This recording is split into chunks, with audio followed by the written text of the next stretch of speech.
ورجعت لكم فيديو جديد مع طبخة جديدة. واليوم طبختنا المقلوبة. شوفوا كيف كل حبة بحبتها ما شاء الله، ما بتكتمل السفرة بلا الفتوش بالخضار. صلوا على النبي ويلا نتعلم طريقة التحضير. هلأ بالبداية بنجيب 1.5 كيلو باذنجان وبنقشره بهالطريقة وبنفرمه مثل ما شايفين. أنا بقلي الباذنجان بالسمنة أطيب من زيت المازولا. بنحط معلقتين كبار سمنة ونبلش نقلي الباذنجان ليحمر.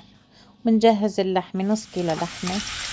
بنقلي اللحمة لحتى تستوى ونترك على جنب. والباذنجانات بهالشكل بيكونوا نقليهم لحتى هيك يصير لونهم.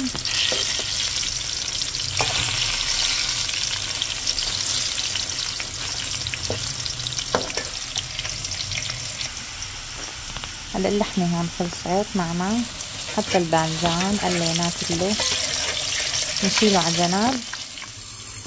بالطبخ انا بستخدم هذا الرز كتير طيب، كيلو طبعا بغسله منيح لحتى تروح المي البيضة.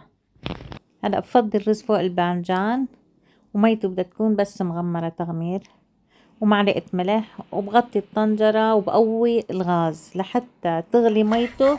بضعف تحته. هلا بجهز الجوز بقليه بهالشكل تقريبا شي تلت ساعة لحتى تستوى الطبخة. ما شاء الله شوفوا لي هالحبايات الرز ما شاء الله كل حبة بحبتها، والله اشتهيتكم فيه. هلا بنفضي الرز بجاط كبير وبنحط فوق اللحمة والجوزات وصحة وهنا على قلبكم. طبعا ما بننسى صحن الفتوش بالخضار، هذا أطيب شي بالسفرة.